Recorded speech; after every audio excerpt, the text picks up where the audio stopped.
7वें अध्याय में हमने 5 श्लोक तक किया। उसमें भगवान ने कहा 2 प्रकार की मेरी प्रकृति है। चौथे में अपरा प्रकृति बताई। 5वें श्लोक में भगवान ने अपनी परा प्रकृति जीव नाम से बताई। और ये जीव ने ही जगत को धारण किया है, क्योंकि चैतन्य में ही चेतनता होती है, तो चेतन ही कुछ कर सकता है। जड़ तो चेतन का चलाया चलता है, तो अपरा प्रकृति उस के अधीन है। इसीलिए कहा कि जगत को धारण यही परा प्रकृति करती है। वैसे भी हर जीव की अपनी अपनी सृष्टि है। हर जीव अपने अपने सृष्टि के ब्रह्मा है। उनका मन ही ब्रह्मा है, और वो मन ही रोज नित नया संकल्प करता है, कुछ न कुछ नई रचनाएं करता है। तो ये यहाँ तक भगवान ने हमें थोड़ा अवगत कराया, क्योंकि उनको तत्व से जानना है तो पहले हमें जिसका सामना करना पड़ रहा है उसको समझ लेना चाहिए। क्यों शरीर और इंद्रियों के अधीन है, तो इसलिए तत्व तक कैसे पहुँचे ये समझ ले कि शरीर और इंद्रियों का क्या स्थान है, क्या रूप है। उसकी पहचान हो जाएगी तो उसको पार करना आसान होगा। श्लोक नंबर 6। एतद्योनीनि भूतानि सर्वाणि त्युपधारय अहं कृष्णस्य जगतः प्रभवः प्रलयस्तथा। भगवान ने यहाँ अपनी विशेषता, इन्होंने कहा था ना सारा रहस्य तुझे बताऊंगा, मेरी विभूति वैभव आदि सब ऐश्वर्य। तो यहाँ भगवान ने अपनी सामर्थ्य बता रहे कि मैं क्या हूँ। ये जितनी भी योनियाँ है, दोनों प्रकृतियों के द्वारा जितना भी उपज हुई है, वो सारे के सारे को उत्पन्न करने वाला भी मैं हूँ, नाश करने वाला भी मैं हूँ। अब 7वें श्लोक में भगवान ने बहुत सुंदर बात कह दी है। अगर इतनी एक बात हमें धारण हो जाए, जिस जीव को भी अगर ये धारण हो जाए, उसका बेड़ा पार। तो 7वें श्लोक में भगवान ने क्या कहा? मत्तः परतरं नान्यत् किंचिदस्ति धनंजय मयि सर्वमिदं प्रोतं सूत्रे मणिगणा इव। हे धनंजय, मेरे से पर, मेरे से ज़्यादा बड़ा और कुछ भी नहीं है। कोई तत्व, अन्य कोई ठोस पदार्थ कुछ भी नहीं है। ये पूरा का पूरा जगत जैसे तागे में मणि पिरोए हुए होते हैं, ऐसे मुझ में ही पिरोया हुआ है, मुझ में ही संलग्न है। मेरे से ही उनका यह स्वरूप का अस्तित्व है। अगर इतना हमें याद रह जाए कि मत्त परतरम नान्यत् किंचिदस्ति, मेरे से अन्य, मेरे से बड़ा, मेरे सिवा और कुछ भी नहीं है, तो फिर जो परेशानी आती है, हमें इसका हल भी निकालने की ज़रूरत नहीं रहेगी। क्यों? सब भगवत स्वरूप है। भगवान ने कहा ना, मैं ही मैं हूँ, मेरे से भिन्न कुछ है नहीं।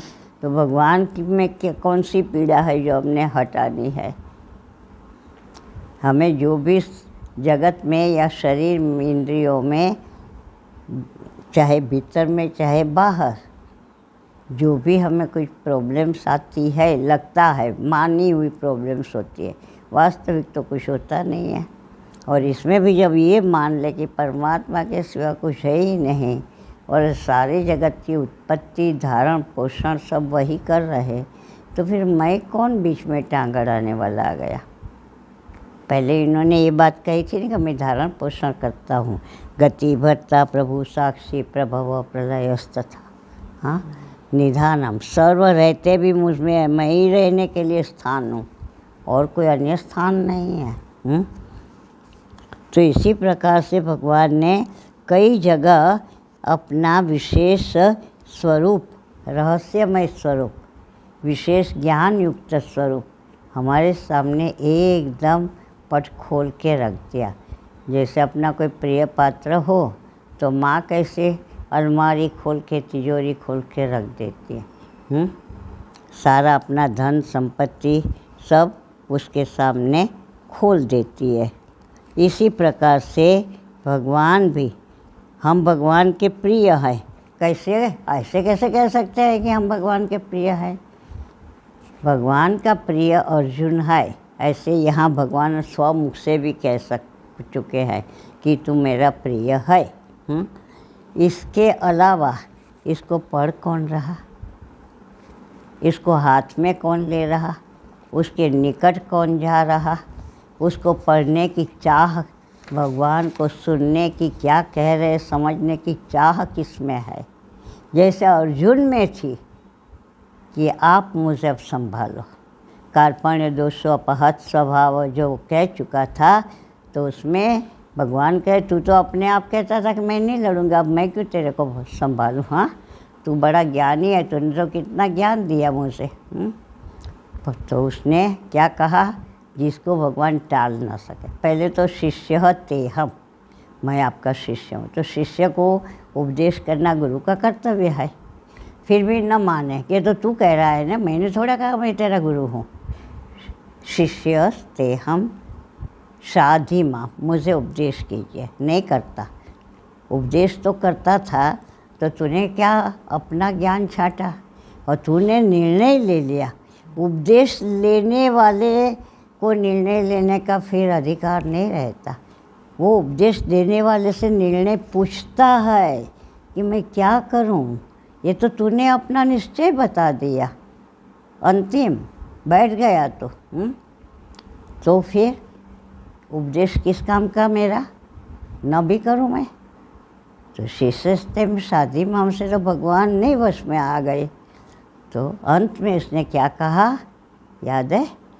त्वाम प्रपन्नम, मैं आपका शरणागत हूँ। अब भगवान को हारना पड़ता है।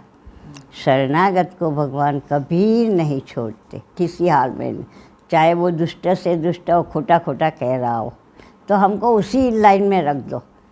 भले हम दुष्ट से दुष्ट हो, हम खोटे हो, परंतु फिर भी खोटा खोटा भी बोल तो रहे, भगवान इसको सच्चा बना देंगे। तो जब हमने ये सुना मत्त परतरम नान्यत्, तो भगवान हमें ही सुना रहे। अब हम ये टीवी खोले ही नहीं और कोई महापुरुष बोल रहा है, कोई अच्छे पंडित ज्ञानी कथाकार बोल रहा है, तो अगर मैं टीवी न खोलती, अगर मैं उनको सुनने के लिए बैठती ना, तो ये सब मैं सुनती क्या, वो कथा जो उन्होंने कही? नहीं। तो इसका अर्थ हमारा परस्पर जुड़ाव है, प्रत्यक्ष नहीं है, परोक्ष है, पर है यहाँ भी। पर यहाँ तो इतना भी नहीं है, यहाँ तो परमात्मा कहाँ नहीं है, हम चाहे तो प्रत्यक्ष है।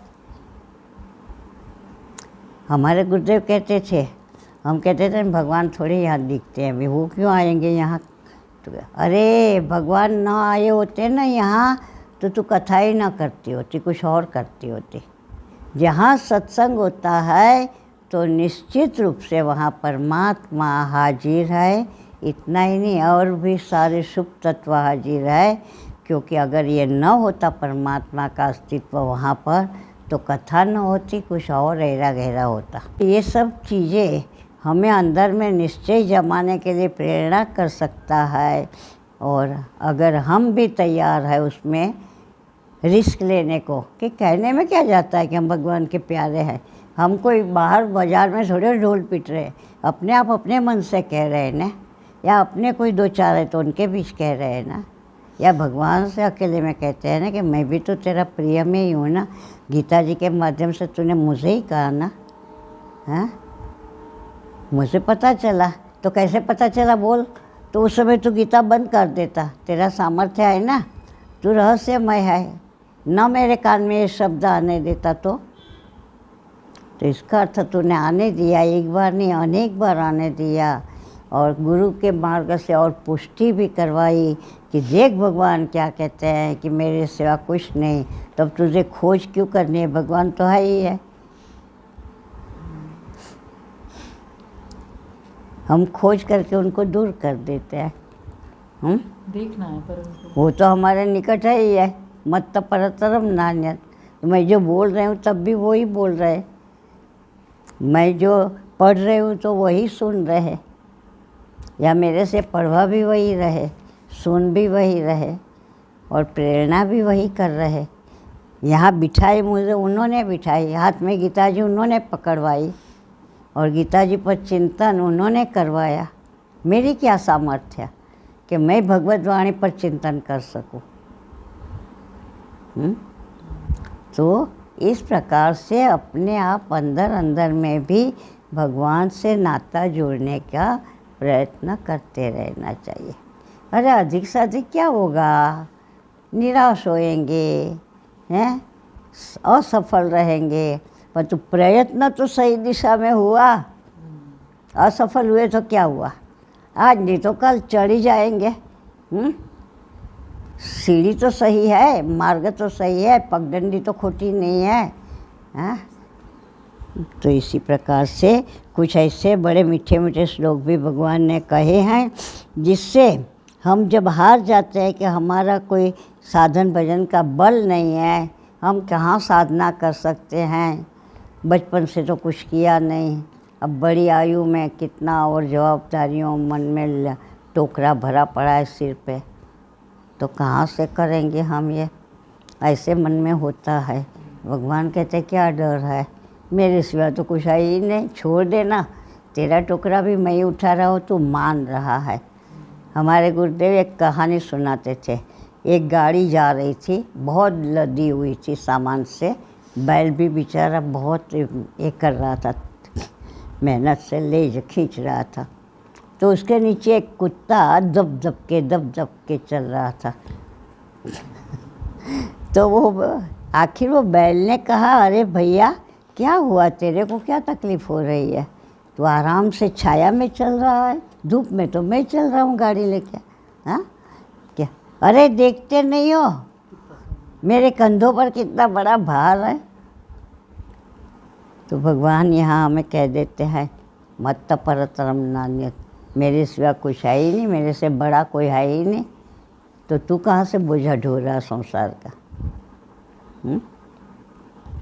तो गुजराती में उसके लिए कहावत भी है, गाड़ी नीचे कुतरू तो कहे मारी माथे भार।